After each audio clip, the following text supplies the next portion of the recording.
വയനാടിനെ വനിതാ സൗഹൃദവും സുരക്ഷിതവുമായ ഒരു ടൂറിസം കേന്ദ്രമായി ഉയർത്തിക്കാട്ടുന്നതിനായി ഹെർട്രെയിൽസ് 2026 ആരംഭിക്കുന്നു. വയനാട് ഇക്കോ ടൂറിസം അസോസിയേഷനും കേരള ടൂറിസം വകുപ്പും റെസ്പോൺസിബിൾ ടൂറിസം മിഷൻ കേരളയുമായി ചേർന്നാണ് ഹെർട്രെയിൽസ് 2026 സംഘടിപ്പിക്കുന്നത്. പൊതുമരാമത്ത് ടൂറിസം വകുപ്പ് മന്ത്രി PA മുഹമ്മദ് റിയാസ് ഹെർട്രെയിൽസിന്റെ ഉദ്ഘാടനം നിർവഹിക്കും. വയനാട് ഇക്കോ ടൂറിസം അസോസിയേഷൻ സംഘടിപ്പിക്കുന്ന ഒരു നാഷണൽ വിമൻ കോൺക്ലേവും അതുപോലെ 4x4 എക്സ്പെഡീഷൻ, ഇന്ത്യയിലെ തന്നെ ആദ്യത്തെ സ്ത്രീകൾ മാത്രം പങ്കെടുക്കുന്ന 4x4 വണ്ടികളുടെ ഒരു എക്സ്പെഡീഷൻ ഫണ്ട് ഡ്രൈവുമാണ്. ഞങ്ങൾ വയനാട് ഇക്കോ ടൂറിസം അസോസിയേഷൻ്റെ പ്രതിനിധികളാണ്. President Gopa Varma, secretary Saij Prabhakar, committee അംഗം ബൊബിറ്റോ, ജോയിൻറ്റ് സെക്രട്ടറി. ഞാൻ നമുക്കറിയാം രഞ്ജിനി ഈ ഇവൻറ്റിൻ്റെ ക്യൂറേറ്ററാണ്. ഇത് വയനാടിൻ്റെ ലാൻഡ് സ്ലൈഡിന് ശേഷം, മലയിടിച്ചിലിന് ശേഷം വയനാടിന് സമഗ്രമായിട്ട് വന്നിട്ടുള്ള ഒരു സാമ്പത്തിക തകർച്ച എല്ലാ രംഗങ്ങളിലും ഉണ്ടായിട്ടുണ്ട്. അത് ഇപ്പോൾ ഒരു വർഷം കഴിഞ്ഞിട്ടും നമ്മൾ എന്തൊക്കെ പ്രവർത്തനങ്ങൾ അവിടെ നടത്തുന്നു എന്ന് പറഞ്ഞിട്ടും ഇപ്പോഴും പൊതുവെ ആളുകൾ വയനാട്ടിലേക്ക് വരാനായിട്ട് ഭയപ്പെടുന്നുണ്ട്. പ്രത്യേകിച്ചും കേരളത്തിന് പുറത്തുള്ളവർ, കേരളത്തിലുള്ളവർക്ക് കുറേയൊക്കെ അറിയാം, പക്ഷെ പുറത്തുള്ളവർ ഇപ്പോഴും, പ്രത്യേകിച്ചും വിദേശികൾ, വയനാടിന് ഉണ്ടായിരുന്ന കുറച്ച് കാലങ്ങൾക്ക് മുമ്പ് ഉണ്ടായിരുന്ന കർഷകരുടെ ആത്മഹത്യകൾ തടുത്തത് ഒരുപക്ഷെ വയനാട്ടിൽ ടൂറിസവും കൃഷിയും കൈകോർത്തതിന് ശേഷം ഒരു 10 വർഷമായിട്ട് കുറേ പ്രശ്നങ്ങൾ കുറഞ്ഞിരുന്നു. പക്ഷേ ഇപ്പോൾ ഈ അവസ്ഥയ്ക്ക്, മലയിടിച്ചിലിന് ശേഷം ഞങ്ങളെല്ലാവരും, അതായത് ഒരു ഉപ്പിലിട്ട നെല്ലിക്ക വിൽക്കുന്ന ആളുകൾ മുതൽ, സ്ത്രീകൾ മുതൽ, കുടുംബശ്രീ പ്രവർത്തകർ മുതൽ, വലിയ റിസോർട്ട് ഓണേഴ്സ് വരെ, ഹോം സ്റ്റേ നടത്തുന്നവർ മുതൽ എല്ലാവരും ഈ പ്രശ്നത്തിലാണ്. അപ്പോൾ വീണ്ടും ഒരു ഉയർത്തെഴുന്നേൽപ്പാണ് ഞങ്ങൾ വയനാട്ടിലുള്ള സംരംഭകരും സാധാരണക്കാരും ആഗ്രഹിക്കുന്നത്. അപ്പോൾ അതിൻ്റെ ഭാഗമായിട്ട് ലോകത്തിന് വയനാട് ഭയപ്പെടേണ്ട ഒരു സ്ഥലമല്ല, ഇനിയും വയനാട്ടിലേക്ക് വരാവുന്നതാണ് എന്ന് പറയുക. വയനാട്ടിൽ വളരെ സുസ്ഥിരമായിട്ട്, സസ്റ്റൈനബിൾ ആയിട്ടുള്ള പ്രവൃത്തികളിലൂടെ ടൂറിസത്തിനെയും കൃഷിയെയും വളർത്തുക, സ്ത്രീ സൗഹൃദമായിട്ട് പ്രഖ്യാപിക്കുക എന്നുള്ളതിൻ്റെ ലക്ഷ്യത്തിലാണ് ഞങ്ങൾ ഈ ഒരു കോൺക്ലേവും അതോടൊപ്പം ഈ 4x4 നടത്തുന്നത്. 4x4 നടക്കുന്നത് വയനാട്ടിൽ വനങ്ങളെ ബുദ്ധിമുട്ടിച്ചിട്ടോ അല്ലെങ്കിൽ മൃഗങ്ങളെയോ പക്ഷിമൃഗാദികളെ ബുദ്ധിമുട്ടിച്ചിട്ടല്ല. ഇതൊരു ടീ എസ്റ്റേറ്റിൻ്റെ ഉള്ളിലാണ് നടക്കുന്നത്, Parisons tea estate, Mananthavady. 4x4 നടക്കുന്നത് സപ്ത റിസോർട്ട്സിലാണ്. ജനുവരി 17-ാം തീയതി രാവിലെ 9:30-ക്ക് മിനിസ്റ്ററും ഇത് കേരള ടൂറിസവും ഉത്തരവാദിത്ത ടൂറിസം മിഷനും അതുപോലെ തന്നെ വയനാട് ഇക്കോ ടൂറിസം അസോസിയേഷൻ, മറ്റ് വയനാട്ടിലുള്ള ടൂറിസം ഇതുപോലെയുള്ള രംഗത്തുള്ള ഒരുപാട് സംഘടനകൾ നമ്മളെ സപ്പോർട്ട് ചെയ്യുന്നുണ്ട്. വെറ്റ എന്ന് പറയുന്ന വയനാട് ഇക്കോ ടൂറിസം അസോസിയേഷനാണ് ഇനീഷ്യേറ്റ് ചെയ്യുന്നത്. ഈ കോൺക്ലേവ് നടക്കുന്നത് സപ്തയിലാണ്.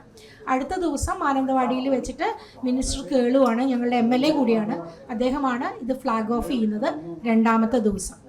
ഇതിൽ കോൺക്ലേവിൽ പങ്കെടുക്കുന്നത് എക്സ്ട്രാ ഓർഡിനറി ആയിട്ടുള്ള കാര്യങ്ങൾ ചെയ്ത് ലോകത്തിന് മുന്നിൽ തെളിയിച്ചിട്ടുള്ള സ്ത്രീകൾ, അതായത് എവറസ്റ്റ് കീഴടക്കിയ മലയാളിയായിട്ടുള്ള സഫ്രീന ലത്തീഫ് ആയിരിക്കും ഒരു സ്പീക്കർ. അതുപോലെ തന്നെ 142ഓളം രാജ്യങ്ങളിൽ ബൈക്കിലൂടെ സഞ്ചരിച്ച് ട്രാവൽ സ്റ്റോറീസ് എഴുതുന്ന അഞ്ജലി തോമസ്, ഡോക്ടർ മിത്ര സതീഷിനെ മിക്കവർക്കും അറിയാം, മിത്ര സതീഷ്, ഡോക്ടർ മിത്ര. അതുപോലെ തന്നെ ജെയ്നി മരിയ എന്ന് പറയുന്ന ലോകത്തിലെ എല്ലാ കോണ്ടിനെൻസിലെയും ഭൂഖണ്ഡങ്ങളിലെയും പക്ഷികളുടെ ഫോട്ടോ എടുത്തിട്ടുള്ള ബേർഡ് ഫോട്ടോഗ്രാഫറാണ് അവരുണ്ടായിരിക്കും. അതുപോലെ തന്നെ ലഡാക്കിലുള്ള ഒരു ലോകം ഭക്ഷണവും പൈതൃകവും യാത്രകളും എങ്ങനെയാണ് സ്വാധീനിക്കുന്നത് എന്ന് പറഞ്ഞ് പഠിക്കുന്ന ഒരു NGOയിലെ റിസർച്ചറായിട്ടുള്ള അദിബ ജഹാൻ നൂർ എന്ന് പറയുന്ന ഒരു വ്യക്തിയുണ്ട്. അതുപോലെ ഇതുപോലെയുള്ള ആളുകളാണ് അതിൽ പങ്കെടുക്കുന്നത് എല്ലാവരും. പിന്നെ വേറെ ആരെങ്കിലും ഞാൻ വിട്ടുപോയിട്ടുണ്ടോ? അഞ്ജലി മിത്ര, അമൃത ജയചന്ദ്രനെ നിങ്ങൾക്കറിയാം. അമൃത ജയചന്ദ്രൻ പങ്കെടുക്കുന്നുണ്ട്. പായ്ക്കപ്പലിൽ ലോകം മുഴുവനും ചുറ്റി സഞ്ചരിക്കുന്നു. അപ്പോൾ സ്ത്രീകൾ വിചാരിച്ചു കഴിഞ്ഞാൽ ഇത്തരം കാര്യങ്ങൾ മനോഹരമായിട്ട് ചെയ്യാൻ സാധിക്കും. ഒരു പ്രദേശത്തിന് തന്നെ ഇത്തരത്തിലുള്ള പ്രവർത്തനങ്ങളിലൂടെ ആളുകളെ എഡ്യൂക്കേറ്റ് ചെയ്യുന്നതിൽ കൂടി മാറ്റിയെടുക്കാൻ സാധിക്കുന്നുള്ളൊരു വിശ്വാസത്തിലാണ് ഞങ്ങളിങ്ങനെ ഒരു വിമൻ കോൺക്ലേവ് തന്നെ സംഘടിപ്പിച്ചത്. ഒപ്പം ഇന്ത്യയുടെ പല ഭാഗത്തു നിന്നുള്ള ടൂർ ഓപ്പറേറ്റർമാരെയും നമ്മൾ അങ്ങോട്ട് ക്ഷണിച്ചിട്ടുണ്ട്. അവരുമായിട്ടൊരു B2B മീറ്റും നടക്കുന്നുണ്ട്.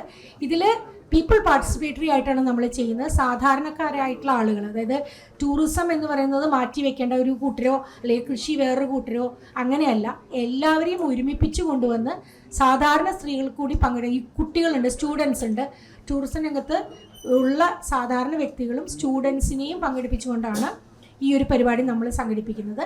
രണ്ടാമത്തെ ദിവസം ഓഫ് റോഡ് നടക്കുന്നത് പാരിസൺസ് ടീ എസ്റ്റേറ്റ് മാനന്തവാടിയിലാണ്. അതൊരു 35 കിലോമീറ്റർ ട്രെയിലാണ്. ആ 35 കിലോമീറ്റർ റിവർ ക്രോസിംഗ് പോലെയുള്ള കാര്യങ്ങളും ഒക്കെ ചെയ്തിട്ടാണ് ഈ സ്ത്രീകൾ വൈകുന്നേരം, അദ്ദേഹത്തിന് ഇന്ത്യയിൽ തന്നെ ആദ്യത്തേതാണെന്നാണ് നമുക്കറിയാൻ കഴിഞ്ഞ, ഇന്ത്യ ടൂറിസവുമായിട്ട് ബന്ധപ്പെട്ട് അന്വേഷിച്ചപ്പോഴും ഡിപ്പാർട്ട്മെൻറ്റുകളായിട്ട് അന്വേഷിച്ചപ്പോഴും ആദ്യത്തെ ഇവൻ്റാണിത് ഇന്ത്യയിൽ നടക്കുന്നതെന്നാണ് പറഞ്ഞത്. ഇതാണ് ഈ പ്രോഗ്രാമിനെ പറ്റി ചുരുക്കത്തിൽ പറയാനുള്ളത്. President. Good morning. Kerala government കഴിഞ്ഞ വർഷം Kerala tourism department she tourism എന്ന് പറഞ്ഞിട്ടൊരു പ്രൊജക്റ്റ് ലോഞ്ച് ചെയ്യുന്നുണ്ടായി. ഇത് യഥാർത്ഥത്തിൽ നമ്മൾ ചെയ്യാൻ ഉദ്ദേശിക്കുന്ന ഷീ ടൂറിസം എങ്ങനെ പോകണം, അതായത് കോൺഫിഡൻസ് എങ്ങനെ കൊണ്ടുവരണം, ഒരു നാട്ടിലേക്ക് ആ ഒരു കോൺഫിഡൻസ് എങ്ങനെ കൊണ്ടുവരണം, അല്ലെങ്കിൽ ഗവൺമെൻറ്റിനെ കൊണ്ടുവരണം, അതിന് ഒരു പൈലറ്റ് സ്റ്റഡി, ഒരു മോഡലായിട്ടാണ് നമ്മളിത് ചെയ്യാൻ ഉദ്ദേശിക്കുന്നത്. ഇതിൻ്റെ ഒരു മെഗാ സ്കെയിൽ, ഒരു നാഷണൽ സ്കെയിലിലേക്കുള്ള ഒരു പ്രോഗ്രാമാണ്, നമ്മുടെ അതൊരു ശ്രമമാണ് അല്ലേ? അതെ, ഇതിൽ നമ്മുടെ വയനാടിനെ സംബന്ധിച്ച് ഞങ്ങളുടെ കലക്ടർ സ്ത്രീയാണ് മേഘശ്രീ IAS, ഞങ്ങളുടെ MP സ്ത്രീയാണ് പ്രിയങ്ക ഗാന്ധി IAS, നമ്മുടെ ടൂറിസം ഡയറക്ടർ സ്ത്രീയാണ് ശിഖ സുരേന്ദ്രൻ IAS. പിന്നെ ഈ ഇവൻറ്റ് നടക്കുന്നത് മുഴുവനും സ്ത്രീകളാണ്.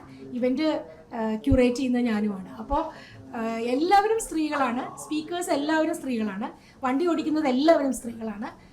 പുരുഷന്മാരുടെ പ്രസൻസ് ഞങ്ങൾ ആഗ്രഹിക്കുന്നുണ്ട്, സപ്പോർട്ട് ആഗ്രഹിക്കുന്നുണ്ട്.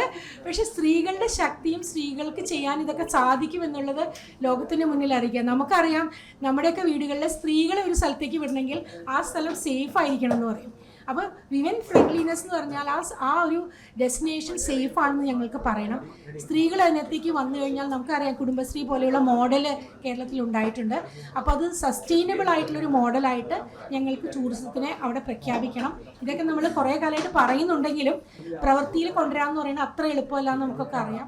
പക്ഷേ ഞങ്ങളിത് അവിടെയുള്ള ആദിവാസി ഗോത്രത്തിലുള്ള സ്ത്രീകളെയും തോട്ടം തൊഴിലാളി മേഖലയിലുള്ള സ്ത്രീകളെയും സാധാരണ ഹോം സ്റ്റേ നടത്തുന്ന സ്ത്രീകളെയും ടൂർ ഓപ്പറേറ്റേഴ്സ് ആയിട്ടുള്ള സ്ത്രീകളെയും ഒക്കെ പങ്കെടുപ്പിച്ചുകൊണ്ടാണ് ഇങ്ങനൊരു ഇവൻറ്റ്. സാധാരണഗതിയിൽ ടൂറിസം എന്ന് പറയുമ്പോൾ പൊതുവെ അങ്ങനെ അല്ല ചിന്തിക്കുക. അതുകൊണ്ട് തന്നെ ഇതൊരു പീപ്പിൾ പാർട്ടിസിപ്പേറ്ററിയാണ്. എല്ലാ തലത്തിലുമുള്ള സ്ത്രീകൾ വരുന്ന ഒരു ഇവൻ്റായിട്ടാണ് നമ്മൾ കാണുന്നത്. മുഹമ്മദ് റിയാസാണ് വരുമെന്ന് പറഞ്ഞിരിക്കുന്നത്. പക്ഷേ അദ്ദേഹത്തോട് ഞാൻ പറഞ്ഞ്, അദ്ദേഹം വന്നാലും ഞങ്ങൾക്ക് സ്ത്രീകൾക്കായിരിക്കും ഞങ്ങൾ പ്രാധാന്യം കൊടുക്കുക എന്നാണ് അദ്ദേഹത്തോടും പറഞ്ഞത്. അപ്പോൾ തീർച്ചയായിട്ടും നിങ്ങളുടെ മാധ്യമങ്ങളാണ് ഇങ്ങനൊരു കാര്യത്തിന് ആദ്യമായിട്ട് നമ്മൾ കേരളം മുന്നോട്ട് വെച്ച ഒരുപാട് ആദ്യത്തെ മോഡലുകളുണ്ട്. അപ്പോൾ അങ്ങനെ ഒരു ആദ്യത്തെ ഒരു മോഡലാണ് ഇത്. അതുകൊണ്ട് തീർച്ചയായിട്ടും അതിനുള്ള സപ്പോർട്ട് നിങ്ങളുടെ ഭാഗത്തുനിന്ന് നമ്മൾ എക്സ്പെക്റ്റ് ചെയ്യാണ്. സായിജ് സെക്രട്ടറി എന്തെങ്കിലും പറയാനുണ്ടോ? നമുക്കറിയാം, ഇപ്പം പഴയ പോലെയല്ല, നമ്മുടെ വനിതകൾ കേരളത്തിനകത്തും പുറത്തും ഒരുപാട് ട്രാവൽ ചെയ്യുന്നുണ്ട്. അപ്പോൾ ഈ ഒരു യാഥാർത്ഥ്യം നമ്മൾ തുറന്നു കാണിക്കാനുള്ളതാണ് നമ്മൾ ഇതിനെ കൊണ്ട് ഉദ്ദേശിക്കുന്നത്. കാരണം ഒരു സ്ത്രീപക്ഷ വിപ്ലവം നമ്മുടെ കേരളത്തിലേക്ക് വരാൻ തുടങ്ങുകയാണ്. അപ്പോൾ നമ്മളെ ഈ ഹെഡ് ട്രയൽസ് എന്ന് പറഞ്ഞാൽ അവളുടെ വഴികൾ, ഇതിൻ്റെ ഭാഗമായിട്ട് നമ്മളും അതിൻ്റെ കൂടെയുണ്ട്. അപ്പോൾ അതിൽ നമ്മൾ മാധ്യമങ്ങളെ ഭാഗത്തുനിന്ന് ഒരു സപ്പോർട്ട് ചോദിക്കുന്നതെന്ന് വെച്ചാൽ, ഒരു എന്താ പറയുക, പോസിറ്റീവ് ടൂറിസം വരുമ്പോൾ നമ്മളെല്ലാവരും ഒന്ന് സപ്പോർട്ട് ചെയ്യുക. അതാണ് നിങ്ങൾക്ക് ചെയ്യാനുള്ളത്. ഓക്കെ, എല്ലാ പുരുഷ റിപ്പോർട്ടറും ഇന്ന് സ്പീക്കേഴ്സിൽ ഓരോരുത്തരും നിങ്ങൾ ആ ഒന്ന് പ്രൊഫൈൽ യൂട്യൂബ് ചെക്ക് ചെയ്യുകയാണെങ്കിൽ നമ്മളൊക്കെ വളരെ എന്താ പറയുക മില്യൺസ് ഫോളോവേഴ്സ് ഉള്ള, നമ്മളൊക്കെ ഇങ്ങനെ അസൂയോടുകൂടി അവരുടെ പ്രവൃത്തികൾ കണ്ടുകൊണ്ടിരിക്കുന്ന ആൾക്കാരാണ് ഇവർ. ഇത് ഓരോരുത്തർ ലോകത്തിൻ്റെ പല ഭാഗങ്ങളിൽ പല മേഖലകളിൽ പ്രവർത്തിച്ച് സക്സസ്ഫുൾ ആയിട്ടുള്ള സ്ത്രീകളാണ്. ഈ 7 പേരെ നമ്മൾ ഒറ്റ പ്ലാറ്റ്ഫോമിലേക്ക് കൊണ്ടുവരികയാണ്. അവർ ഒരുമിച്ചൊന്ന് കാണാൻ കിട്ടുക എന്ന് പറയുന്നത് അതൊരു ഒരുപക്ഷെ കേരളത്തിൽ നല്ല, എനിക്കൊന്ന് ഇന്ത്യയിൽ തന്നെ ആദ്യത്തെ ഇന്ത്യ ടൂറിസത്തിന്റെ ആൾക്കാർ പറഞ്ഞ നമ്മളോട് ആദ്യമായിട്ടാണ്, ഞങ്ങൾ വിചാരിച്ചിട്ട് നടന്നിട്ടില്ല, ഇങ്ങനൊരു കാര്യം ആദ്യമായിട്ടാണ് നടക്കുന്നത് എന്നാണ് പറഞ്ഞത്. അതിൻ്റെ ഒരു അടിസ്ഥാനം എന്ന് പറയുന്നത് വയനാടിൻ്റെ ഇപ്പോൾ ഒരു ടൂറിസം മേഖലയിൽ തന്നെ നമ്മൾ എല്ലാവരും വയനാട്ടിൽ വരികയാണെങ്കിൽ ജസ്റ്റ് സ്ഥലങ്ങൾ കണ്ടുപോകുക എന്ന് മാത്രമാണ് ഇപ്പോഴത്തെ ഒരു ട്രെൻഡുള്ളത്. അത് മാറ്റിയിട്ട് വയനാടിൻ്റെതായിട്ടുള്ള എന്താ പറയുക തനതായിട്ടുള്ള ഭക്ഷ്യ വിഭവങ്ങൾ, കാരണം ആദിവാസികൾ കൃഷി ചെയ്യുന്ന 160-ൽ പരം കിഴങ്ങ് വർഗ്ഗങ്ങൾ, അതുകൂടാണ്ട് നമ്മുടെ വയനാടിൻ്റെ തന്നെ നമുക്കറിയാം, വയനാടിൻ്റെ ഈ നമ്മുടെ വായുയുടെ quality, oxygen quality, air quality index എന്ന് പറയുന്നത് വളരെ നല്ല ഒരു ക്വാളിറ്റിയിൽ നിൽക്കുന്നതാണ്. ഇങ്ങനത്തെ കാര്യങ്ങളൊക്കെ ലോകത്തോട് വിളിച്ചു പറഞ്ഞ് നമ്മുടെ ബാഡ് സൈഡ് എന്ന് പറഞ്ഞാൽ നെഗറ്റീവ്സ് മാറ്റി വെച്ചിട്ട് പോസിറ്റീവ്സിനെ മുമ്പിൽ നിർത്താൻ വേണ്ടിയിട്ടാണ് ഈ ഒരു പ്രോഗ്രാം നമ്മൾ ചെയ്യുന്നത്. ഇത് ചെയ്യുന്നതോടുകൂടി രഞ്ജിൻ മാം പറഞ്ഞ പോലെ നമുക്കിപ്പോൾ ഓരോ ഡെസ്റ്റിനേഷനിലും ഈ ഒരു മണ്ണിടിച്ചിലിന് കഴിഞ്ഞതിന് ശേഷം നമ്മൾ ചെല്ലുമ്പോൾ നമുക്ക് കാണാൻ കഴിയും, വെറുതെ ഇരിക്കുകയാണ് ഈ കുടുംബശ്രീക്കാർ, അങ്ങനത്തെ ചെറുകിട കച്ചവടക്കാർ വെറുതെ ഇരിക്കുകയാണ്. ഇപ്പോഴാണ് ഒരു മാറ്റം വന്നു തുടങ്ങിയിട്ടുള്ളത്. അതിനെ ഒരു നല്ലൊരു മൈലേജിലേക്ക് കൊണ്ടുപോകാൻ വേണ്ടിയിട്ടാണ് ഞങ്ങൾ ഈ ഒരു പ്രോഗ്രാം സംഘടിപ്പിക്കുന്നത്. അപ്പോൾ മാധ്യമം നമ്മുടെ ഓരോ ദുരിതം വരുമ്പോഴും മാധ്യമം നമ്മുടെ അവിടെ വന്നിട്ട് നമ്മളെ നല്ല രീതിയിൽ സപ്പോർട്ട് ചെയ്ത് നമുക്ക് ഇപ്പോൾ അത് തരണം ചെയ്യാനുള്ള ഒരു ഇതിലാക്കി വെച്ചിട്ടുണ്ട്. അപ്പോൾ അതിനൊരു ഒരു ധൈര്യം നമുക്ക് തന്നിട്ടുണ്ട്. ആ ഒരു ധൈര്യം നമ്മൾ ഇനിയും പ്രതീക്ഷിക്കുന്നു. നിങ്ങളിൽ കൂടെ ഞങ്ങളത് സാധിച്ചെടുക്കുമെന്ന് ഞങ്ങൾ പ്രതീക്ഷിക്കുന്നു.